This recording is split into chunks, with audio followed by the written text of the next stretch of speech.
And welcome back to Press Turn, a video game podcast. That was a weird ramp up. Anyway, whatever. Go with it. Let's go. Yeah, high energy. Woo! Sports. Welcome back. Uh, America. No. Um. Anyway, yeah. We talk about video games. I guess. We have a lot to talk about video games, especially as considering the whirlwind of just utter nonsense that's been happening. And it's been a while. I'm kind of tired. I'm fighting through it. High energy. This is how we do it. Anyway, Jonathan, how about you? How are you doing? I'm I'm doing great, Sam. Yeah, awesome. Woo! We're over here down in Lexington. Woo! We're just ramping up for the summer. The kids are getting out, and it's wild. Yeah, Summer Game Fest. Jeff Keighley. Woo! Dorito Man. Woo! Anyway. Oh, goodness. Yeah. Yeah. Are you ready for the Game Awards show coming in early this year again? Are you ready for the first of the two annual shows of Jeff Keighley? I'm ready. Yeah. Let's do it. Yeah. Anyway, that's not gonna be up for till like next month, so I don't know why we We all talked know about it's that. not going to But be about him anyway. yeah, It's about what we can get out of the show and put our wallet into. yeah. It's okay. Hang on a second, because let's talk about that real quick. So Okay. I will admit, I do think it's very interesting how Jeff Keighley has basically managed to turn the Game Awards into two shows now. Which is there's now a press release version, and then there's the actual award show, which is still kind of a press release version, but unfortunately now it's still more the awards side. Yeah. Um, that being said, I guess like good on him for focusing on more of the awards. I'm not sure why he did that though, but then again, um, dude can do with his money as he wants, I suppose. Or earn his paycheck. I guess he does earn some money from the Game Awards, right? Because he has I to. don't know. I I don't mean, know. he's doing promotion for quite a few things, right? So I mean, is that all his job is now?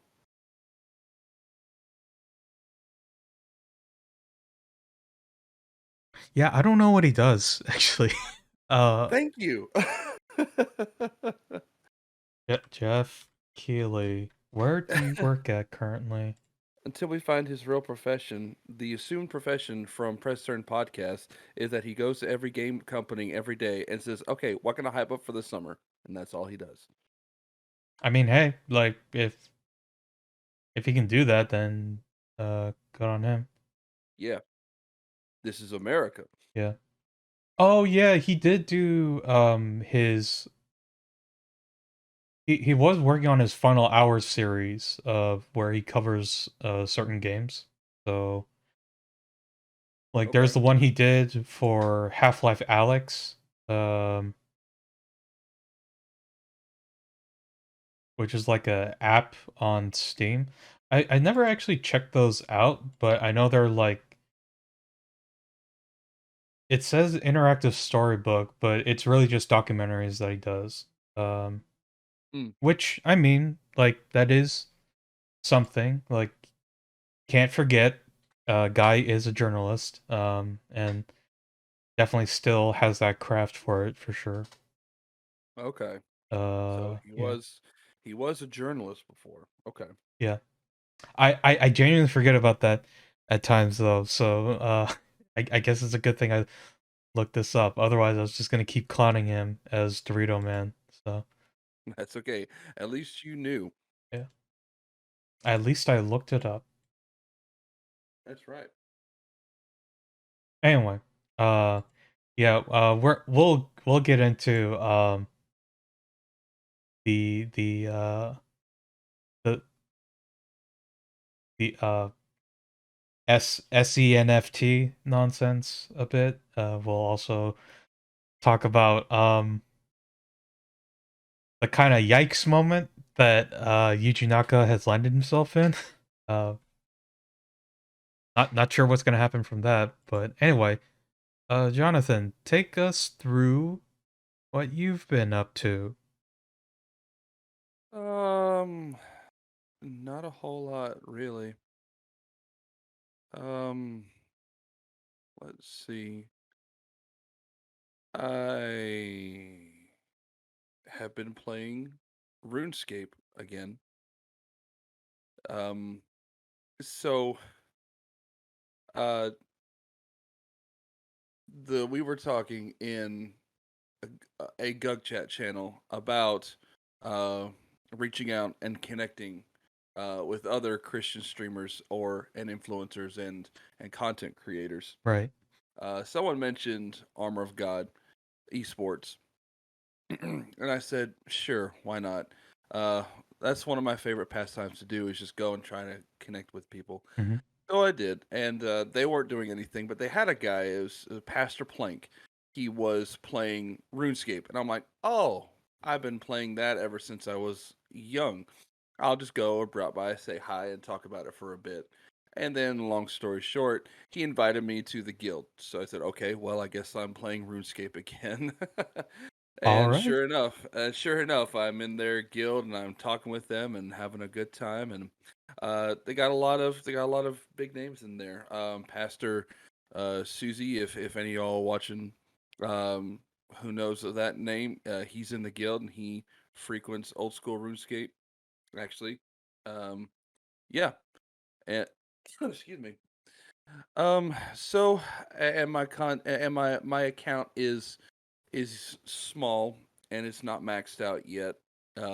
Because I poured all of my time and effort into the account that just kept following the newer version of RuneScape. Oh, okay.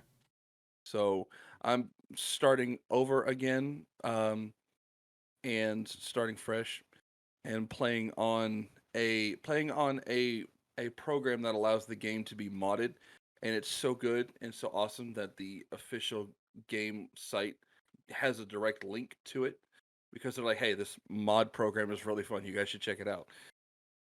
And it allows all sorts of fun things like a quest help tracker, an XP tracker, a little bit of a graphic updater, all sorts of things. Hmm. Um, Other than that, I have. Oh, let's see. What was I playing the PS4? What was I playing the other day? Um, I was playing Tiny Tina a little bit. Um, and gosh, it's like right there on the tip of my head, but I just can't. Oh, not the PlayStation at all. Actually, we picked up Kirby: The Forgotten World, Oh, okay. and I've been playing that on co-op, and of course enjoying that because it's a Nintendo Kirby game. You're never gonna be upset at what you're playing. Well, I And mean, as long as you don't think about it too hard. oh, sure, Yeah. sure. I mean, like, so, oh goodness, should I even mention this? I don't know. What if it sends the wrong idea to people? Whatever, I don't care. It's your Um, show. Go for it. so I'm a big fan of the Castle Super Beast podcast. People who know who they are, you know who they are, and that's all I'll say. But one of the hosts, Wooly, is a big Kirby fan. He's like he's more of a Kirby fan than I expected him uh sh- to show. Like if you catch his streams or you catch the podcast live, sometimes he'll have the Kirby headphones on, which are bright pink and kind of silly looking, but I'll fully admit, man, I wish I had a pair. Uh, and he also has like a Kirby I don't know what you call it, like a wire light. Like Oh, it's okay. a I wire got you. mph that's in the shape of Kirby. In the shape Um, of Kirby, yeah. yeah, it looks super cool, and I'm really jealous. I probably should pick up something like that. Let's spruce up my background a bit here. But I don't know. You put anything more on that wall, you're starting to look tacky. look, man, it. I did choose the color. I wasn't thinking straight about it. I have to work with it, unfortunately. I was thinking about getting like a chalkboard paper and just cover this up so that way like I can just write on it or whatever.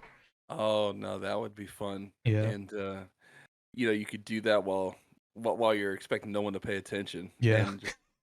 and just make them think that you're just writing on your wall willy nilly. And then the just next show, it's just completely new draw again. just draw cool S's all the way. Big the, circles. the eighth grade S's. Yeah. Draw a circle here and a circle there. And I'm not gonna even finish that joke. That might be too much. Joe might yell at me if he sees this. So but yeah, so anyway, Naughty, Kirby. naughty, naughty. So So yeah. Kirby, yeah. Like Kirby has always been cute, but there's also like there's like some quote unquote hidden lore about the world of Kirby where it's like you like read those descriptions or like, certain bosses that you look at and you just go like this doesn't feel like it belongs in this world.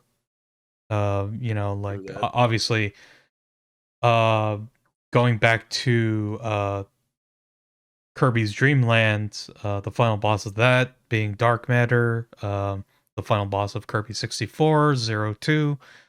Um, the incredibly dark descriptions on the pause menu, if you look at like um, some of the bosses for Kirby Triple Deluxe or Kirby Planet Robobot, Kirby Star Allies, even Kirby Star Allies, kind of like being the ones You where know it's what? just like the final boss has like actual personal motivation. We just finished that a couple weeks ago, Yeah. and we were surprised how dark that got really Yeah. quick. By the way, have you looked at a slowed down version of the final rant by the final boss? Mm-mm. Okay, so if you look at that, look that up, because like it's a bunch of text that it just speeds through, right? And you can barely like read any of it. Um, it basically talks about like how the guy I forget his name, but like he basically belongs to a lost tribe where like his people apparently were uh like flummoxing with powers beyond their comprehension and pretty much got wiped out, and um he was essentially trying to like call another deity or something like that. Mhm. I think that's what it was. But yeah, like the main thing being just like he actually belonged to a tribe of people that just got wiped out somehow from some other cosmic entity. Um and I think it's related to the one um that he calls there at the end. Like the Mhm. one that he sacrifices his minions for too. Which is just like this is That's like this is like surprisingly hardcore out of just left field, and I wasn't really expecting that either. But yeah, like I said, even the descriptions are very interesting.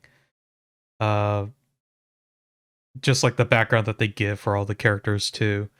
But I think this is um. But what does that have to do with Kirby and um the what was it again? The Forgotten The World? Forgotten World. The Yeah. Forgotten World, yeah. Maybe not as much, I don't know, but I will say Kirby is probably the most visually disturbing in this game than uh than in most other games. Just for the fact of like he's swallowing whole appliances and vehicles and whatnot, and not even like a Yoshi's Island kind of way.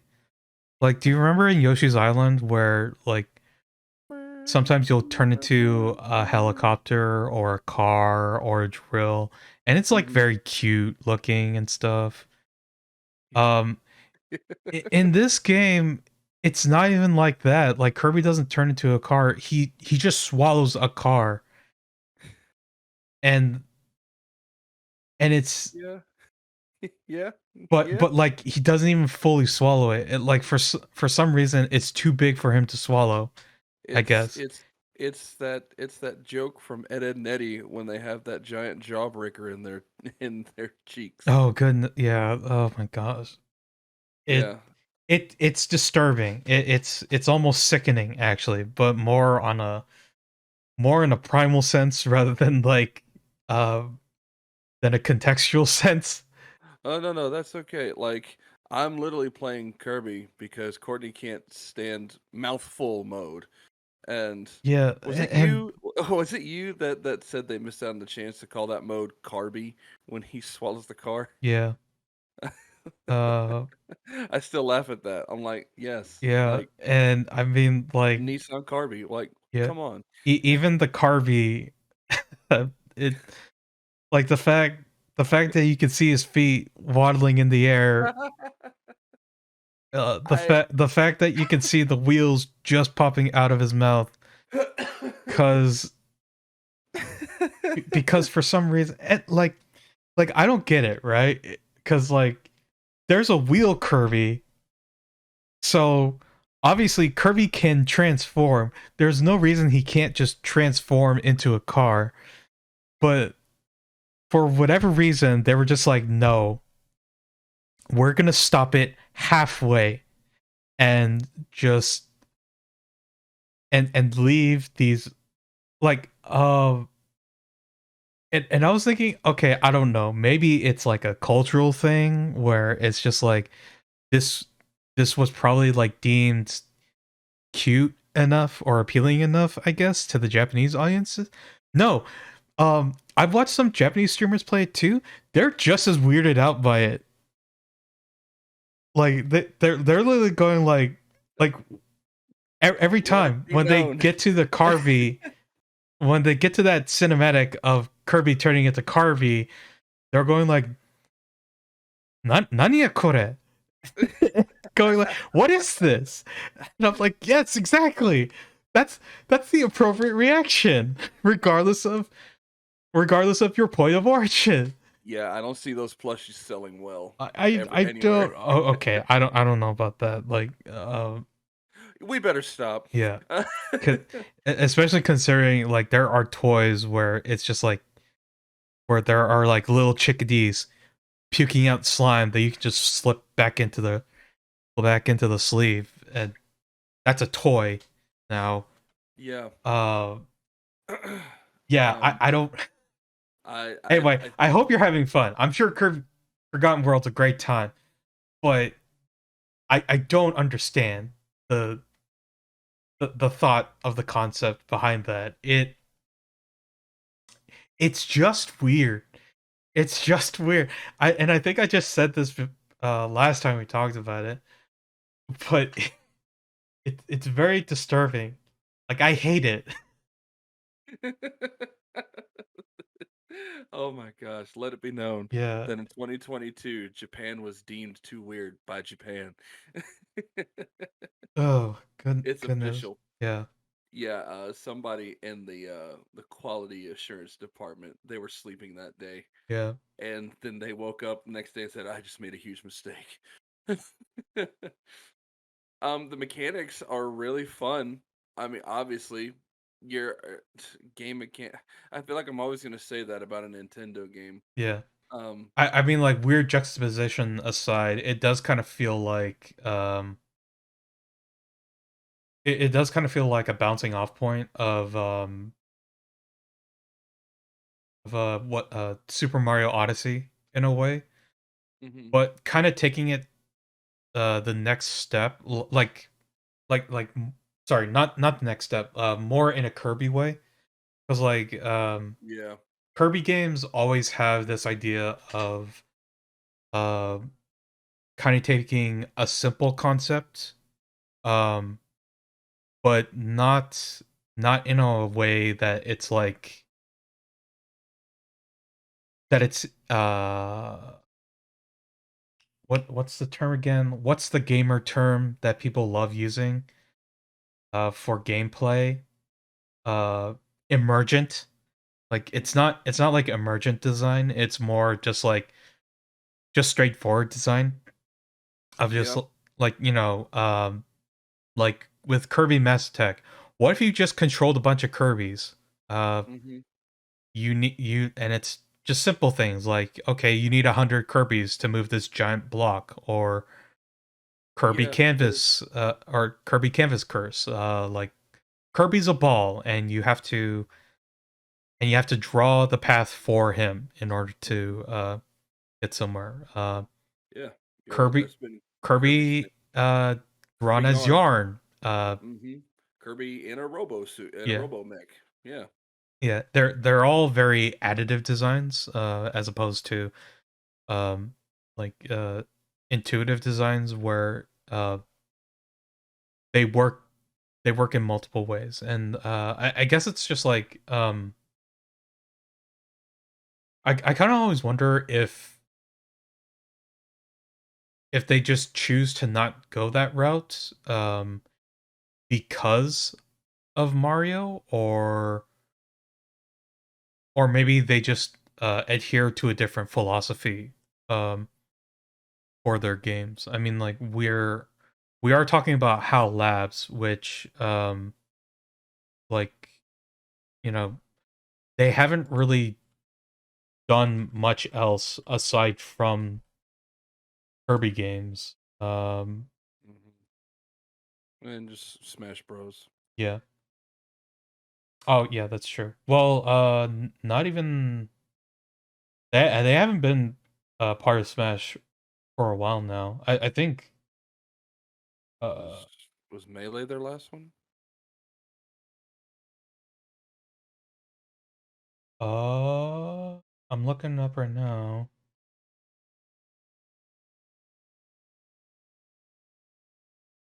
Yeah, I think Melee was their last one because they didn't even come back for Brawl. Oh, I think it was just because like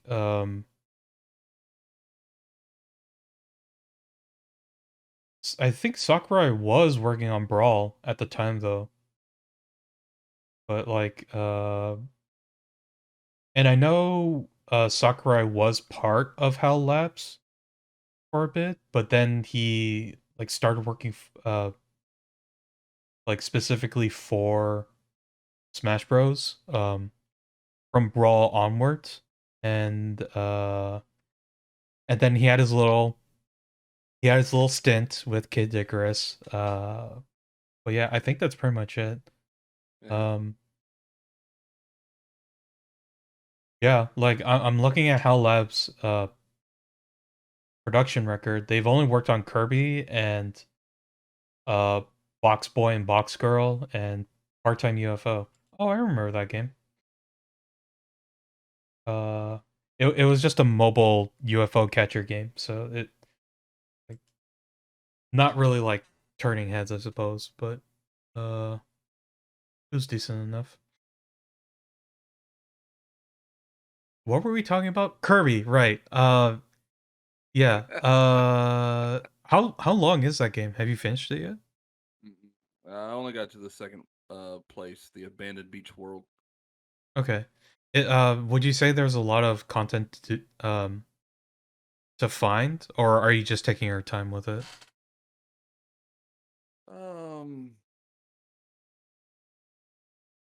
I don't know, because I think Wesley Lance he finished it pretty quick, and Hmm. he completed it too. So I think I think it's a pretty good couple days. I'd say a few days worth of a good laugh, and that's about it. Okay. That is if you were just like going hardcore 3 days in a row. Right. Yeah.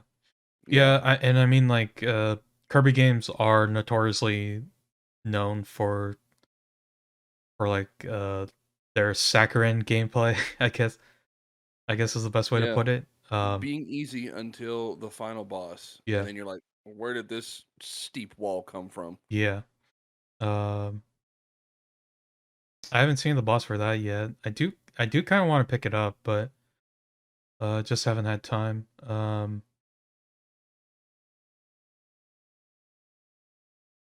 But yeah, I think that's pretty much it, right? Yeah, it's gorgeous. It's still linear, but still kind of open linear level design. Mhm. And the hub world is exactly the same as like Star Allies. You're just riding along in a little warp star to get to the next level. And it's got this Right. little card to show you like what's all in the world. Mhm. And then Oh, they've oh all got their yeah. little in level achievements, which are really fun. I will say that there's like lots of fun stuff to do. Mhm. Couple levels like require like a couple like replays to find all this stuff. Okay. Yeah, unless you're just really really good at doing it all at one go. Right.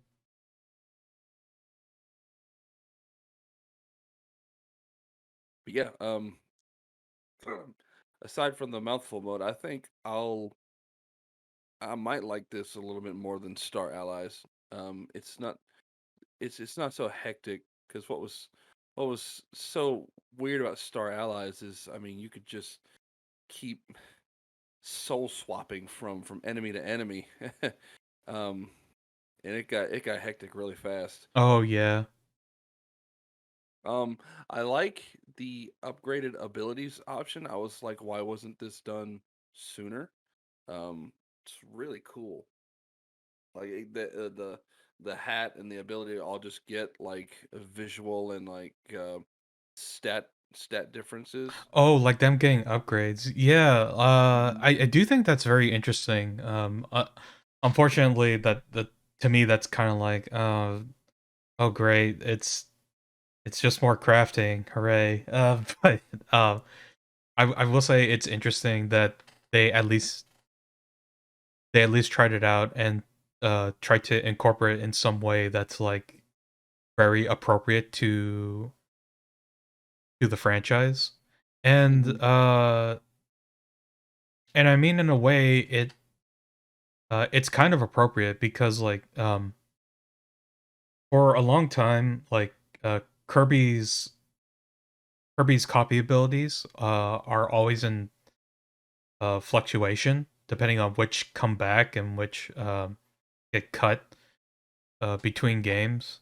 And Mhm. obviously like there are certain ones that were just clearly like way too strong in general and like Mhm. couldn't come back. I Yeah. still remember like in Amazing Mirror there were quite a few copy abilities that were in um, Amazing Mirror that never came back because they were just too strong. I think one of them came back just as a Easter egg in a later game, but pretty much uh, could never be like used again because it was just ridiculously overpowered. Like a UFO Kirby and Yeah, that's the uh, exact one I was thinking of. And like in Nightmare and Dreamland, they had that as a rarity. Like you had to find that UFO and catch it before it like hit something and died or just disappeared off screen. And yeah, I thought that was the perfect situation for that ability. You want it, get it. Be a mhm, pro and get it. And then like easy sailing the rest of the way. yeah, yeah. Um Amazing Mirror is kind of a it is kind of a oddity where it's like it really it really kind of captured like an amazing way to apply the Metroid the Metroid style of hmm. mapping and applying it to a Kirby game essentially. Yeah, But yeah. it was much it was it was approached differently where it was like you can always go back to this hub world. Um to kind of go back to certain spots. Um, Kind of similar to like how warp points and save points worked in Metroid as well. Hmm. But it was done in Yeah. a way where it was like you still had to essentially write out every available path to their natural end, and then just kind of figure out, okay, there's probably um a warp point available here. I just have to unlock it in some way. Hmm. Uh, Unfortunately, I think it kind of got hampered down with the uh where some required like uh co-op the co-op function in order to unlock those parts until you beat the game, which unlocked basically the boss copy ability, which was the Master Sword. Uh, like once you got the Master Sword, it basically broke every puzzle in that game. Where it was just like, yeah, you don't need to do any of that stuff. Just do something, and it'll probably work. Have you tried hitting it harder? There you I mean, essentially, like, uh, go. I don't know if you remember, but like Master Sword had an attack where if you were in the air and you pressed down an attack, it did basically a ground slam. And I only played Nightmare in Dreamland, oh, okay, but for goodness sakes, it sounds like we played the same game when you talk about stuff. yeah, like Amazing Mirror did have some holdovers from Nightmare in Dreamland, but like some stuff got ramped up for Amazing Mirror, where it was just again, the Master Sword. It was basically just like you could just hit the ground repeatedly to cause objects to essentially like shake off, pretty much. Oh my goodness. Uh, so it was just like, oh, okay, so Kirby's suction ability is pretty much pointless now. I just need the Master Sword now for this. Um, and then there was also Smash Kirby, of course, because there was a surprise cameo from Master Hand in the game. Oh, that's Uh, awesome. yeah, just absolutely flexing. How many attacks can we give Kirby for one ability? And it's just like everything, everything you wanted, Wow. we'll give it to him. That sounds like such an amazing Yeah, game. it was nuts. I was not expecting them to actually add everything. Actually, like I think that was one of the first times too where they they basically experimented with like dashing and attacking as well. Oh. Um, because like what was it?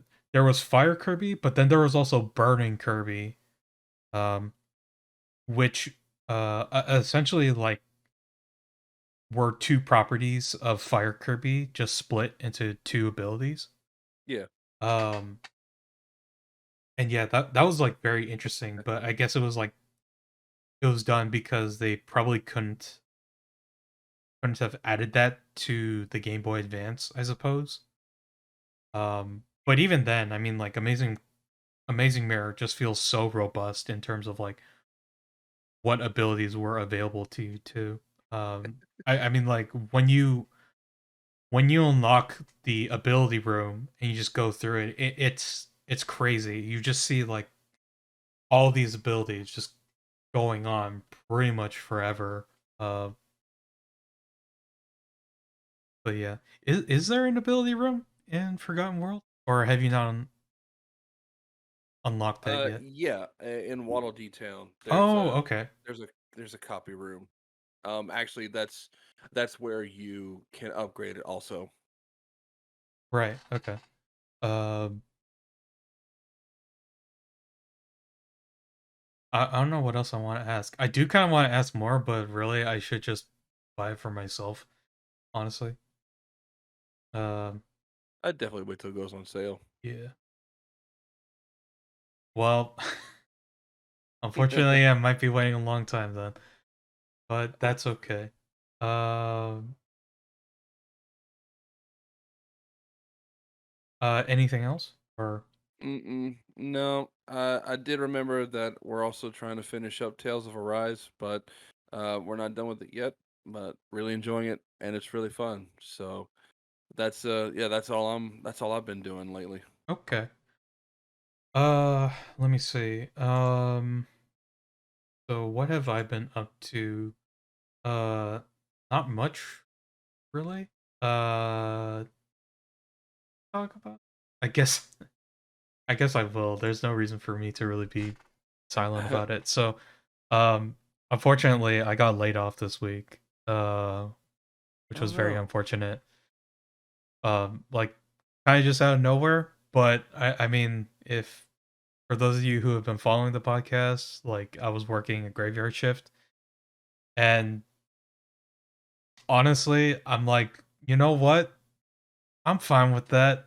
Like, yeah, I won't be earning money for a while, but at least I won't be working 12-hour shifts anymore. But yeah, we'll be needing to get back on the grinder for job applications for now.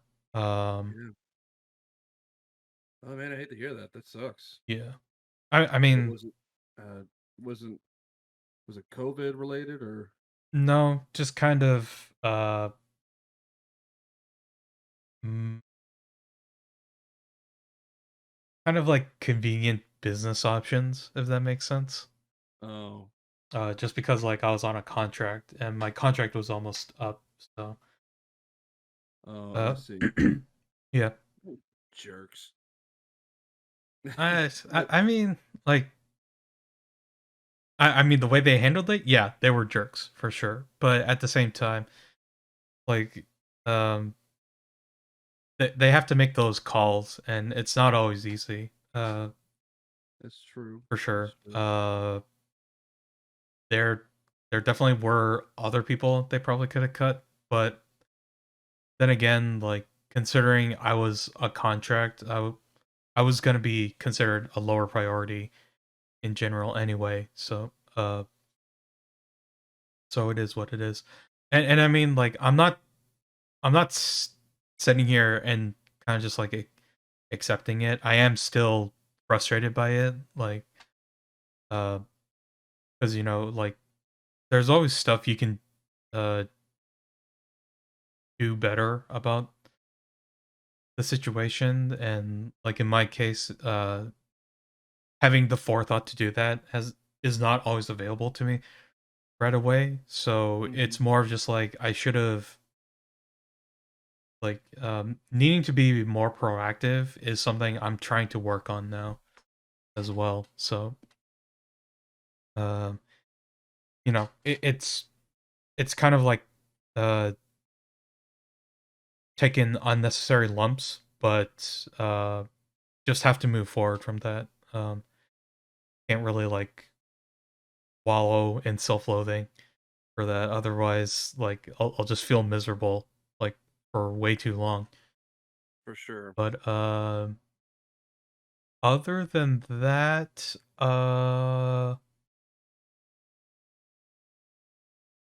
I've actually been playing some Binding of Isaac Rebirth again. Um, Oh. yeah. I don't know. It's kind of weird because like every time I think I'm done with this game, once in a while I'll just get hit with like I kind of want to pick it up again. Uh, it's weird and like it's also funny how like it's one of the oldest roguelikes available. Um, Hmm. but despite that, I still end up coming back to it and kind of just appreciate how like straightforward it is and how and honestly like how rewarding it is. And, like not even in a progression kind of way, but just kind of like but kind of just like being intuitive with how you play the game. because like I still remember the first time playing the old Flash version and like booting that game up and going like, oh, so it's kind of like old Legend of Zelda kind of stuff, and even being remotely familiar with stuff like that helped me learn so many secrets um, just right off the bat. Just like Yeah, going like, blow upable walls. yeah, That's the biggest one. because like before in the old version there weren't even like cracks in the walls compared to Rebirth to show that like certain walls are bombable.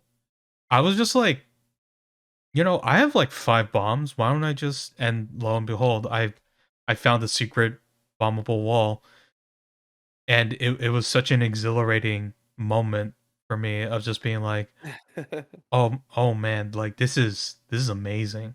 Uh, and yeah, and like and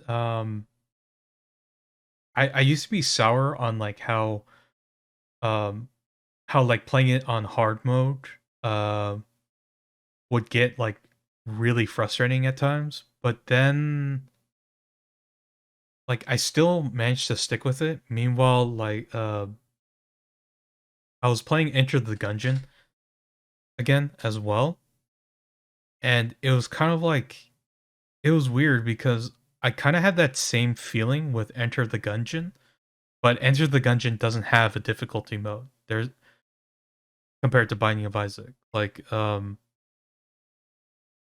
and it was weird how like Enter the Gungeon has certain things from Binding of Isaac, but um almost kind of feel turned up like even harder in a way, but Hmm.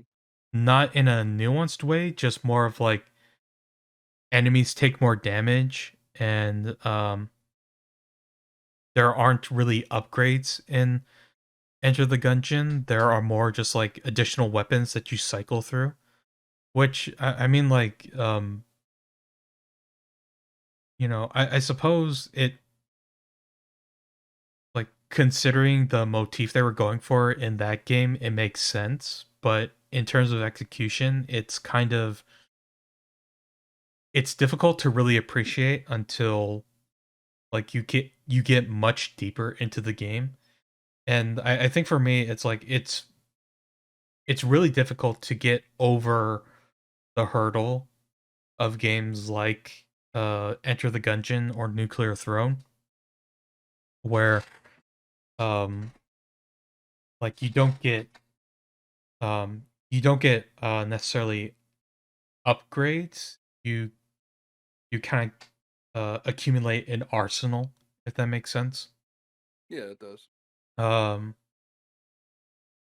so uh, it's it's interesting, but it's also very frustrating because I really want to like Enter the Gungeon, but at the same time, there are things that I just don't agree with, and I'm not sure why.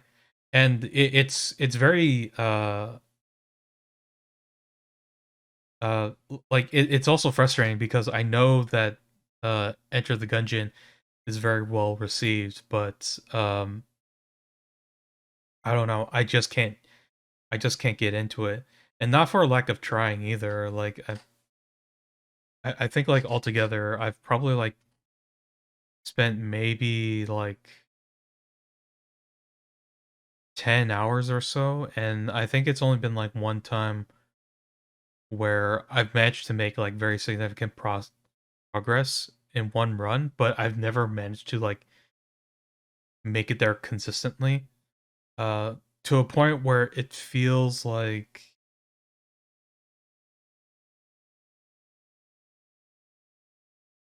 I don't know. Um, maybe there is a higher skill gap required for for games like Enter the Gungeon, or maybe there's something about the bullet hell RNG that I'm not able to really cross. But yeah, I don't know. Like to this day, I still struggle with Enter the Gungeon, and it's like it's a game I really want to like, but I just can't really appreciate these decisions uh being made in the gameplay. And I don't know. Maybe I won't. Maybe I will, but I don't know. Binding of Isaac, I feel like at the very least it's like it is possible to have a string of bad runs, but at the same time it is possible to be able to win just because the game is just because of the game's RNG, where it's Yeah. like the game's RNG at least on normal mode, like the way runs work, like you can go between like completely broken runs or some honest runs, or even like some pretty tough runs where it's just like you don't really get anything really good and you're kind of just stuck with what you're given, and you can make it work, but it's not gonna but it's just gonna require a lot more time to invest into it. Yeah. And at least with like Binding of Isaac, like if you don't like the run, you can kind of just reset almost right away. Whereas like with Enter the Gungeon, I feel like maybe you know what, maybe that's the problem, because like with Enter the Gungeon, because of how progress works in that game in between runs, like if you end up failing a run, because there is progress you make with certain characters, you want to stick with that character, but anytime you don't make progress, it's kind of like it feels like additionally frustrating because you haven't made progress with this character, and then there are still like three other characters that you're gonna have to run this through with um again. And there's also the fact that you have to defeat bosses in order to unlock more weapons or passive passive upgrades uh within the loot pool, um which uh it's difficult to really say if it's balanced well or not, because I haven't made enough progress yet to say yes or no. And I think that's the biggest problem right now is like I feel like Enter the Gungeon for me uh doesn't doesn't hit enough beats to feel like um I've like increased my skill or even like unlocked enough upgrades, if that makes sense. Yeah, it it just feels frustrating. Uh but I That am makes still total having sense. fun with Binding of Isaac, thankfully. So it's not all gloomy, At least thankfully. there's Binding of Isaac. Yeah. Um think anything else? I mean, I think that's pretty much it. Um I told myself I was gonna go back and play Golden Light. I haven't yet. I'm sorry. I chickened out, honestly.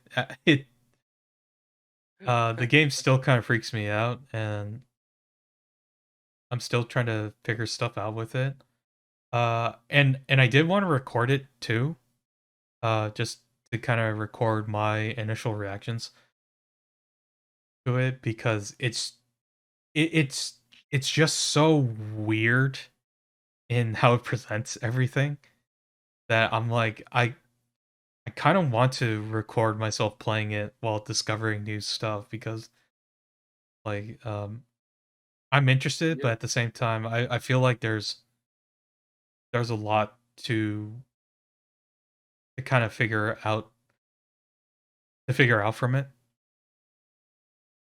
That like if I didn't, I feel like some of that magic would be lost if I was just trying to um verbally relay my reactions to it even. Yeah, and yeah, you're right. That all sounds like prime human um, emotion to record Yeah. and for people to enjoy. Sounds like good YouTube content. But Yes, yes. yeah. Uh gotta gotta gotta get those likes and subscribers anyway. Uh I won't mention much else. I haven't watched it yet, the adaptation yet, but I have been reading Blue Period, the manga, which has a Netflix adaptation. Apparently the adaptation isn't nearly as good as the manga, but considering the adaptation has been well received, I am still interested in checking it out. Yeah, Um, I liked the first two episodes. yeah, it's a very it's a very interesting story, but also I think it's a Hmm. very uh uh how do I It's say it's a not a very very common one. good motivational piece just following that story as well. Like I can imagine like or rather I feel I feel a kinship with Yutaka or Yuta. I'll just call him Yuta because I know that's what people nickname him. Call it Um main character. yeah. I feel a kinship with Yuta, just feeling like um wanting to pursue something creatively, but not really knowing where to start and just trying to find the courage to take that next step forward into just like the unknown, and especially for something like art where like there isn't really there isn't really a chart to scale yourself against Oh yeah. to see like how you've improved necessarily. But at the same time, it doesn't really require um like it doesn't really require like a whole lot of knowledge to necessarily appreciate art as well. So it's one of those things like how can you tell if you've improved in something that's more about being creative and trying to find your own passion for it, um, Hmm. and to enjoy your work in it as well, is always tough. Um, but yeah, Yeah. the manga is very good. I like how it's not just the main character, but like how all of the characters kind of have their own creative perspective and how they struggle with it, and how like uh sometimes you can't even really understand your own motivations even, and how they can even work against you as Hmm. well. Uh, but yeah, it's a good time. Uh, I guess if if you're hoping there will be a season two, you can kind of future spoil yourself and just read the manga instead. The manga is honestly a very good read. Just like both literally and also visually as well. Uh the art is very the art is very expressive, appropriately so, considering the material. Um, and I think that's about it. I've kind of been taking a gaming break in a way, honestly. I'll probably be back at it, um, and maybe try to like go into my backlog even and try to knock some of this out. So, Ooh. um, but yeah, I think that's pretty much it. So, okay. uh, we're gonna talk about the Yuji Naka stuff, but I just wanted to touch on the Square Enix story real quick. So, in case you haven't been paying attention, I don't know how because this is kind of big news. Um, but Square Enix has sold off IP rights as well as IDOS, Crystal Dynamics, and Square Enix Montreal to Embracer Group, which is already pretty big, but Embracer Group themselves have also been picking up a lot of IPs and studios as well. Um, I think, yeah, it's actually a rebranding because it was originally Nordic Games, uh, who was originally a part of THQ Nordic actually. Um, and I believe, let's see, yeah, so they actually have kept all their properties from THQ Nordic. They recently purchased Deep Silver. I remember that was actually pretty big. Um, Saber Interactive, which has handled like some. There are some games. I guess like most notable would be Slipgate Ironworks, which released Ghost Runner. Um, and also Aspire, which is handling the Star Wars KOTOR remake. Um, and also, uh, they picked up Gearbox Entertainment, which is pretty big. So they somehow managed to snag Gearbox from 2K, I guess. Or wait, no. Oh wait, no. My bad. Gearbox wasn't under 2K uh anymore. So they were independent for a while. And then Embracer Group bought them up. Uh Wait, when did that happen? Because 2K still shows their logo before Tiny Tina. yeah. I think it must have been after Wonderlands came out. Hmm. Um Wow, that was recent. yeah. Yeah, like I remember being surprised when I heard about that too because it kind of just happened suddenly. Like I didn't even know when this happened actually. Let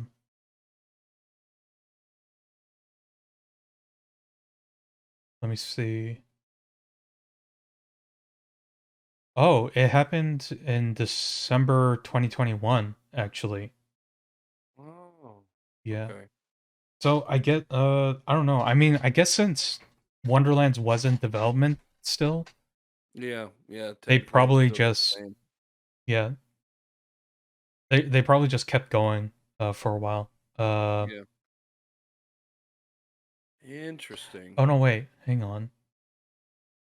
Oh, Wait. hold her right there, folks. Oh, no, it was actually February of last year for 1.3 billion. Oh my goodness. Oh my. Yeah. That's that's a good chunk of Blizzard that they bought Gearbox for. Uh Wow. yeah, that's actually a lot. Um Wow. and actually I just caught something else. They actually also purchased Perfect World Entertainment, um which then got absorbed into Gearbox. They also acquired Dark Horse Media. What the heck? Dark Horse Media? Yeah. So now they also own Dark Horse Comics and Entertainment. Whoa. Uh, and that's its 10th. That was that was part of the acquisition in December 2021. Dark Horse being their 10th operating division. Oh my goodness. Oh. Yeah. Oh, okay. So the Wikipedia article also lists a couple other intellectual properties. So Tomb Raider, Deus Ex, Thief, Legacy of Kain uh are the were the ones that were majorly listed, that were major Hmm. listed, and then the rest fall under more than 50 others. Um with the deal expecting to be completed in the second quarter of the financial year. Um so yeah, as of this I month, wonder if big consisting companies also have a limit on what they can withdraw from the ATM every day. yeah, I guess it's not that. I guess it's pretty big considering all this that happened. Yeah. 10 operative groups consisting of 124 internal studios and publishers. Wow. That's pretty big. Where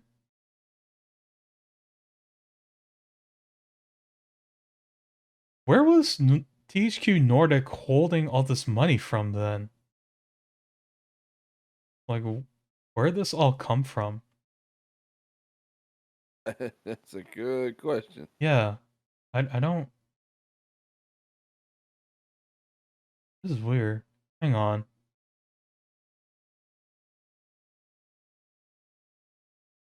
Through the two acquisitions and continued sales from THQ Nordic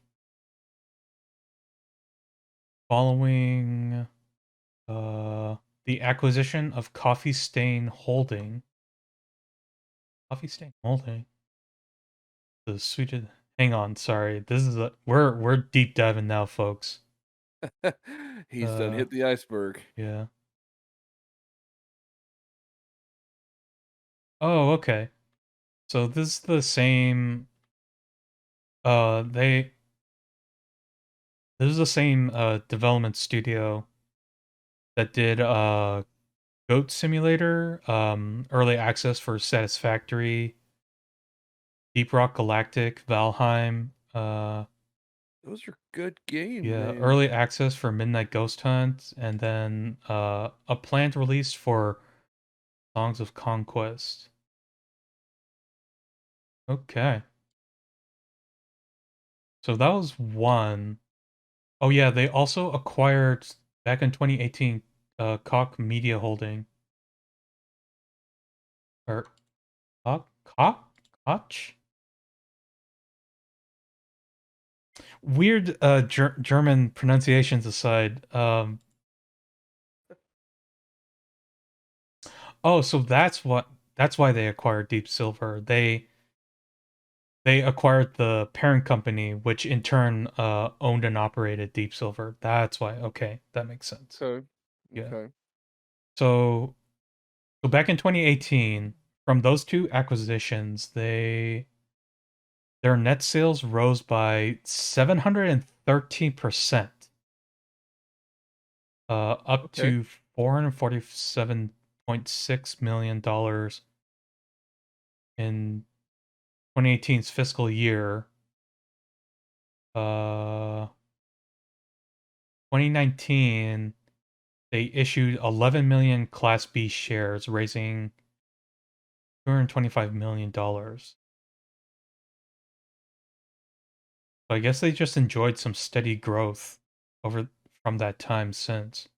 Yeah. Yeah, actually that does kind of make sense because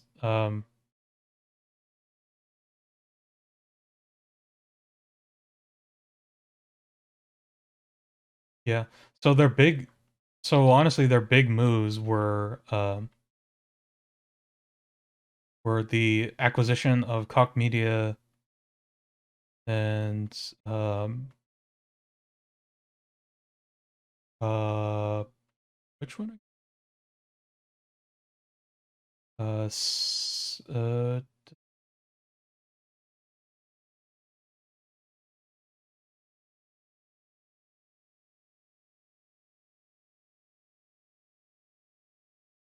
Hmm.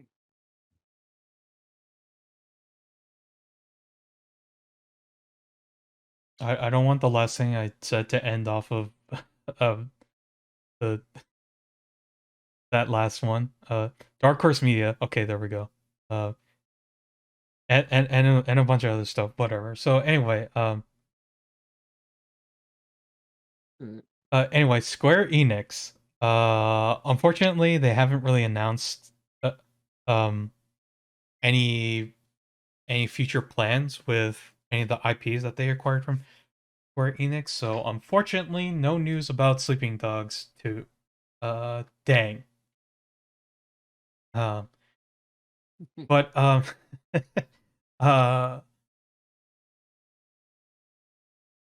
and I'm not sure if this is a joke or not, but in the in the tweet thread by Nibellion about the Square Enix selling um uh a reply from one Daniel Ahmad, also known as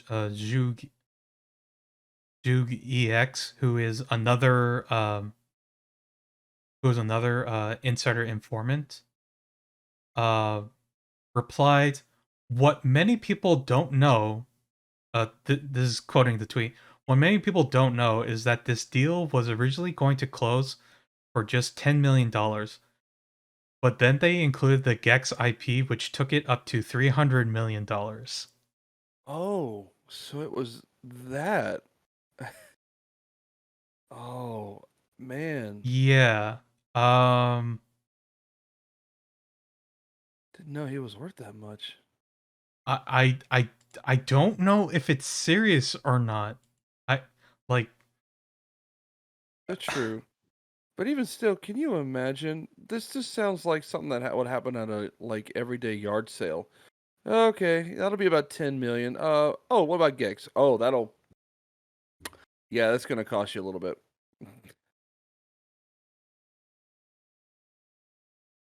Yeah. Um.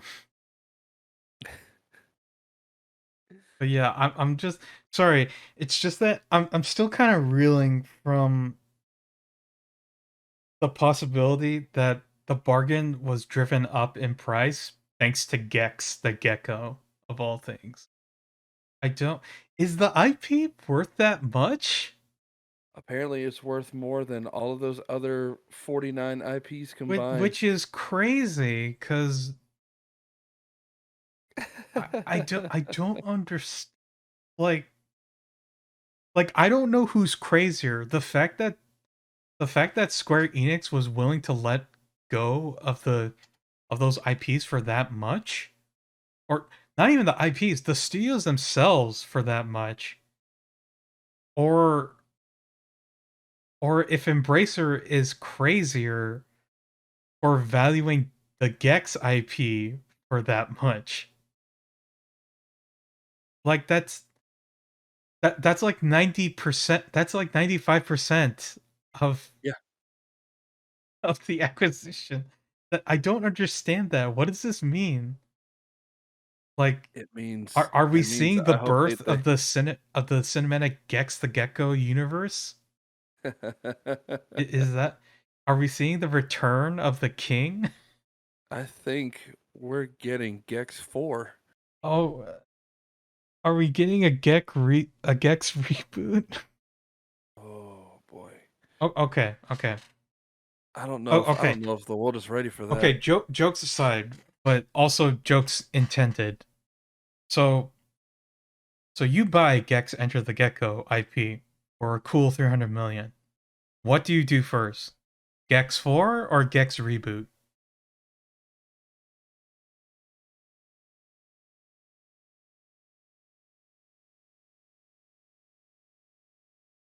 Probably a reboot.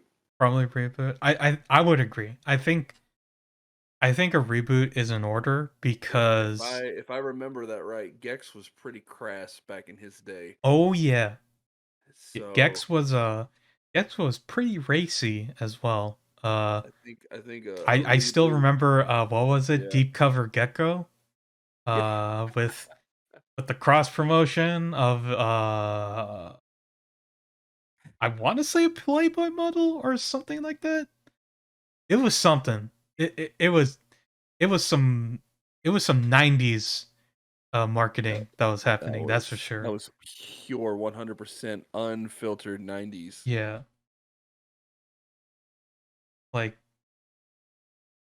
some oh oh my goodness. Yeah, I don't know.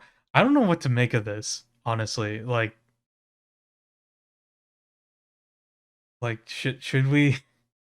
should we get hype for a Gex reboot then?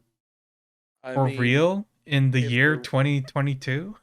if they're really gonna reboot Bubsy, I don't see why not. I guess. And KO the Kangaroo. I mean, of all IPs. Wait, that's getting a reboot? When did that Yeah. happen? Oh my Oh, it's goodness. happened recently. Yeah. Oh, okay. Uh They've had a demo out for a couple months now. oh yeah, you know what? I remember now. You're right. How silly of me. No, it's okay. I'm supposed to be the guy with the information on the video games, and yet here I am dropping all these balls. Just You got upstaged shameful. for a second by the co-host. Yeah. Yeah. Anyway, yeah, I don't know why Square Enix is letting go of these IPs. I mean, They're gonna regret it. yeah. They are. It's gonna Well, make okay, bunches of okay, money, okay, and okay. they're gonna be like, Before we bully them too much, let's reel it back a bit because as quoted in their statement, the transaction was made to enable the launch of new businesses by moving forward with investments in fields including blockchain and AI and the cloud. So, okay, like blockchain, that has its own problems, and I know there was something recently that caused like a very huge crash in the market with cryptocurrency, actually, but I don't know enough to really talk about that confidently, so we'll just leave that aside. Um, However, in terms of AI in the cloud, there is stuff there that is important. Um, for example, AI in the cloud, I'm sure that has stuff to do with Final Fantasy 14. They're working on a major update and trying to offer a fully single player experience for the entirety of Final Fantasy 14 before moving on to what's essentially their 2.0 uh, uh, chapter, I guess. So basically, uh, after uh, after their next major release for Final Fantasy 14, which is supposedly setting off the next brand new story for the game, uh, everything before what Yoshi P's team wants to do is they want to include a single player experience to allow people to just play through the entire game without necessarily needing online co-op to complete it. so like what they did with 11. I guess so. It did they include that as well? I'm not sure. Me neither. I just know you can still play it. I don't know. Oh, okay. Oh, yeah, yeah, yeah. 11 can still be played for sure, but yeah, I don't know. So like as far as like investments towards AI in the cloud, that still makes sense. Like that like it's not going to be like a complete sink. Uh whatever it is they're deciding to do with NFT, I mean, sure, like whatever it is, like I I guess it'll work for them because I mean, like we say they're gonna regret it, but I mean, like there was that story last year where the initial NFTs that they were selling actually got sold. So there are people out there who are holding on to Square Enix NFTs still. So I mean, like unfortunately, NFTs are still going to be around, and people are just dipping their toes in and trying to figure this stuff out. Uh, that's that's all I have to really to say about that. I don't know how you feel about that, Jonathan, but I think it's dumb. I think the AI and the cloud are perfectly fine. I think all the whole blockchain nonsense is dumb. right, But um,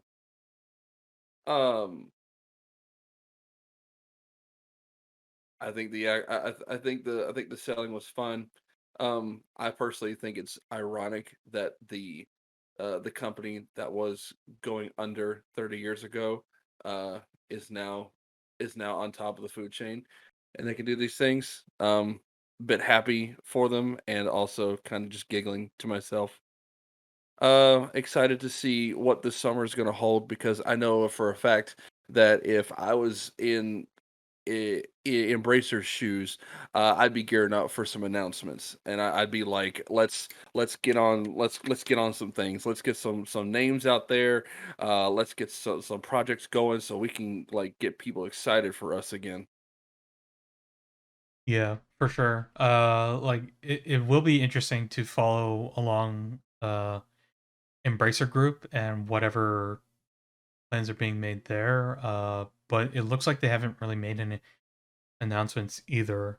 Uh, Probably because they're still trying to finish up the Square Enix transaction too. But Yeah, I think you said it's not going to be done till the second quarter of this year. yeah, so I think So there's still a they bit. may not, yeah, they may not even be able to get anything out this summer, and that's fine because people are doing their own things with their own showcases these days, so they'll just take their own time, and in the third quarter have their own little party,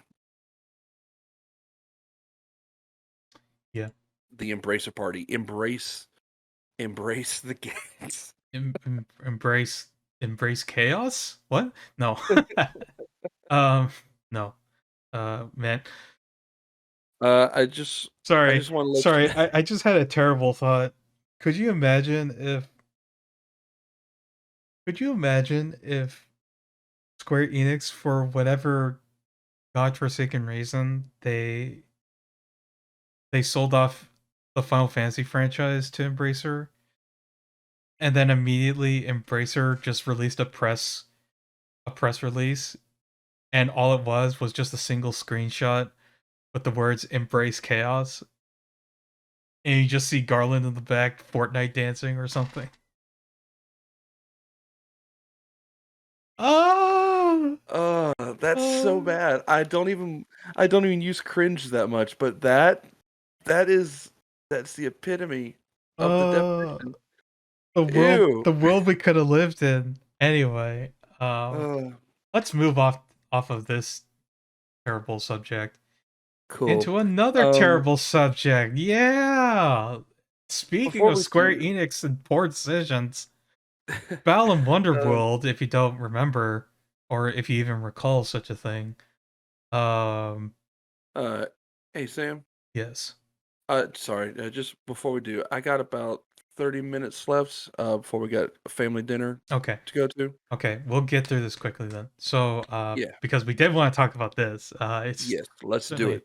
certainly an interesting story. Yuji Naka, um, known for his involvement with Sonic the Hedgehog, not a creator actually. He was just a programmer for the original games. Uh, That makes it so much better. yeah. Oh man. So yeah. If this sounds familiar, and you're familiar with one Mr. Keiji Inafune, a lot of this is going to sound going to sound very similar to the Fallout with Keiji Inafune.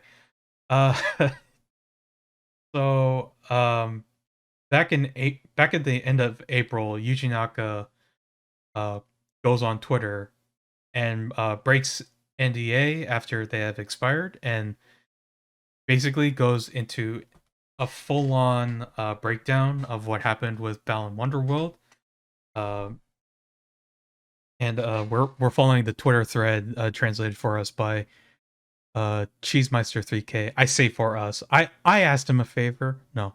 But he basically translates all the statements made by Yuji Naka around this time, going into about how half a year before the release, he was removed as director of Balan Wonderworld. How he filed a lawsuit against Square Enix. And I guess it was settled at some point, or at least the proceedings were. Um, the reasons behind the lawsuit, it was done for two reasons, and the removal was requested by the producer, the head of marketing, the head of sound, the managing director, and HR. Which kind of weird that um that two heads of marketing and sound were involved. Even stranger that HR was involved, because this means like, oh boy. So this was a continuous problem, not just the one time. The first reason being an arranged piano performance of the game's music being used in promotion instead of the original track. Uh, Naka insisting that the original track be used, and this caused trouble, meaning that Naka himself insisted on the composer's original track being used for the promotion. Which, I mean, first of all, yeah, it's kind of weird that an arrangement was used instead of the original track already, but the fact that Naka decided to stir the pot even further is also just like, dude, what are you doing? Uh, Second, according to court documents, one Naoto Oshima told producer Noriyoshi Fujimoto that the relationship with Arzes, which is the studio that handled the development for Balan Wonderworld, um, the relationship with them was ruined due to comments that Naka made, wanting to improve the game in the face of Arzest submitting the game without fixing bugs. Uh, which I don't know. I don't know the context of the release schedule, but I'm guessing if this was submitted without fixing bugs, it may have been it may have been the initial submission or after final submission. Who knows? Still kind of bad on both sides, really. Additionally, in an email between said said same parties, Oshima to Fujimoto wrote, "I just told the staff about the demo delay. When I told them this was producer Fujimoto's decision, let's do our best for him. The staff applauded and cheered. This was unexpected, and I was moved." Uh,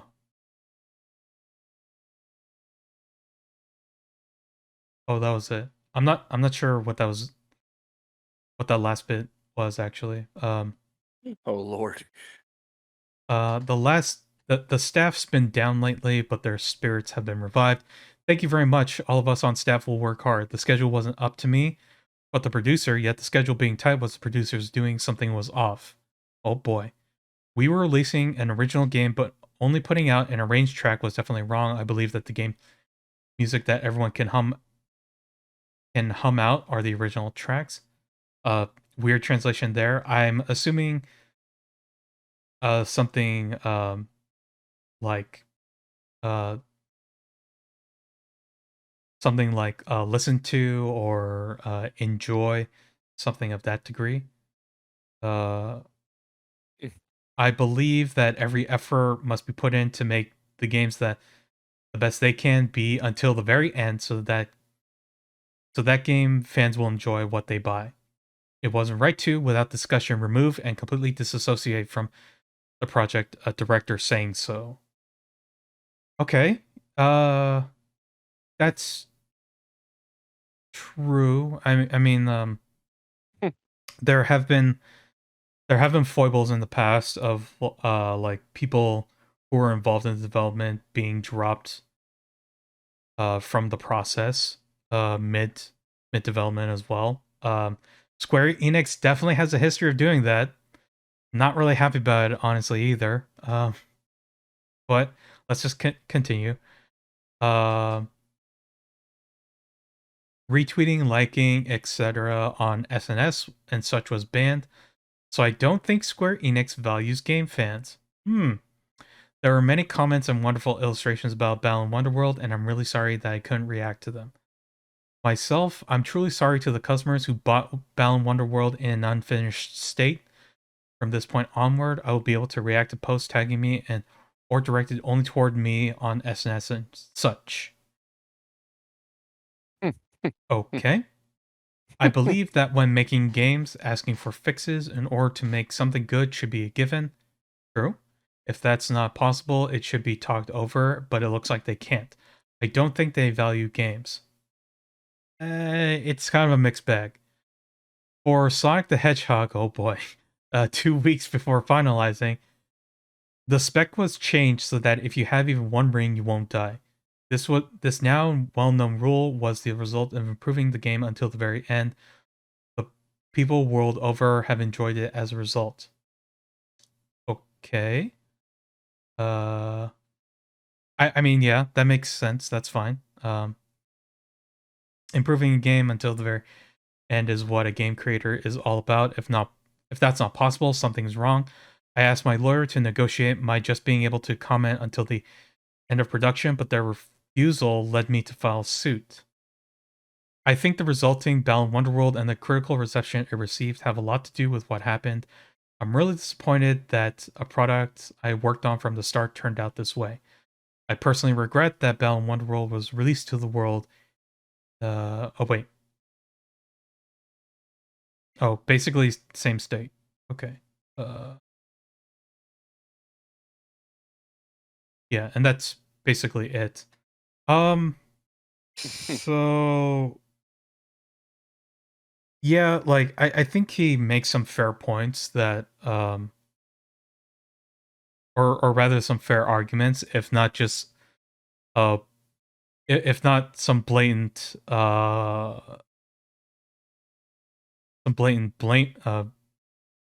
some blatant finger pointing. Yeah, that's what I heard. Yeah. And I mean it's tough, right? Because Square Enix is kind of in a weird position where they have uh they have two successful franchises. One if one resulting from the major success from one game, and then Dragon Quest as a franchise, purely because of the power of that name brings over in Japan. Uh, Hmm. I think it's safe to say that the work of those two specifically is what allows Square Enix to confidently operate. I will say. Uh, Yes. that being said, they seem to have some issues finding continued success in other areas. Um, to the point where I feel like other directors that are in charge of these projects are bordering on desperation in terms of trying to find similar success to Yoshi P.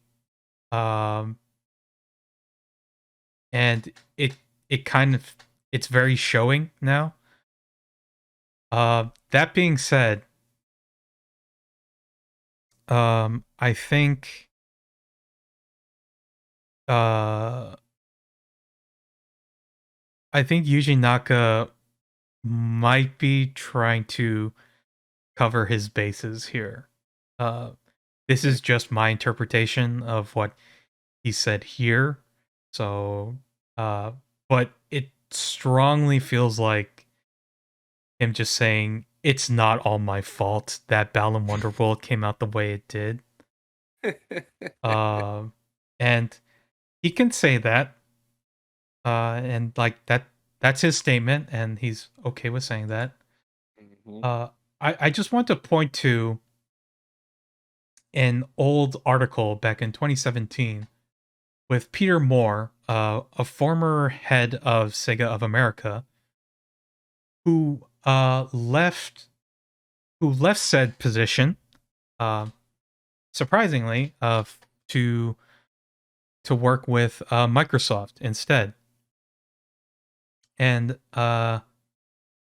as he put it, uh, as he put it in the article, uh, working with Sega working with Sega was probably one of his most frustrating experiences ever, apparently. And recalls one point where a Sega executive, um, where Peter Moore was presenting the data related to the Dreamcast and its reception, I believe, to executives and lead developers. Quote, uh, Yuji Naka, maker of Sonic, is in the room. Now he and I have a love-hate relationship on a good day. And we show him this data, and it's subtitled in Japanese, and when it comes to that piece, he just, in brackets, slams his hand on the table. This is ridiculous. You have made them say this. Sega is the great brand. Nobody would ever say this. You have falsified. He just gets in my face. So I said to the translator, tell him to F off. And the poor guy looks at me and says, there's no expression in Japanese. I said, I know there is, and that was it. That was the last time I ever set foot in there. So that was the last experience Peter Moore had with Nakasan of Sega. Um so with that and with this, and along with some other telltale stories involving development of other Sonic games that have happened in the past, I'm more inclined to believe that Yuji Naka is maybe what you call a troublesome employee, putting it lightly. Uh, Add in the quality of the Sonic games while we're at it. yeah, and I mean, like, not every decision is up to him either necessarily, but it's just like it's kind of laughable, honestly, at this point. Where we're kind of giving people too much leeway in terms of like whose word to believe, you know? And Mm-hmm. and I mean, like, to be fair, like usually a portion of the fault does lie with the publisher, because of the requirement of needing to meet deadlines, paying attention to the fiscal year, requiring hitting certain numbers as part of project estimates and expectations. That being said, that's part of any business, like you like to rely on that fully is definitely a fault, but that is part of the business, and that is something you should be working along with in order to um in order to work on, develop, and deliver your product. Like that is what's important. Um, when when Yuji Naka says, uh, everyone betray me, and I'm sick of all of this. It certainly sends a different message where it's just like it just kind of comes off as like kind of shameful, really. Like, Yeah. you know, you hope that developers are able to like not only hold what they had their hands in creating in a very humbling but very genuine experience in their involvement with it, but also just like being more understanding of uh you know, kind of like being more being managers of those whole development processes as well. So Mhm. it's just very unfortunate that everything kind of falls out in this way. That being said, you know, Yuji Naka is just as human as everyone else. I think he's allowed to voice his frustrations. It's just very Yeah. unfortunate that it had to be tied to possibly one of the worst performing games of that year, and it's also tied to a continuing story of a publisher that just can't seem to catch a break in anything that isn't Final Fantasy 14 related. So, uh, Oh yeah. yeah, I don't know. Do you have anything to add to that? No, not enough to confidently say anything, sadly. Um, it's sad. Yeah, get hyped for Final Fantasy 16. Yeah, woo, let's go. I know. Okay, you know what? We're just gonna end it there. Like, uh, at least we can hope the next Final Fantasy game will actually be good. So that's gonna Just be it watch for the us. trailer to Final Fantasy 16 and Yeah. just overloop yourself. Ooh. Woo. Anyway, that's gonna be it from us. Take care, everyone, and we'll catch you later.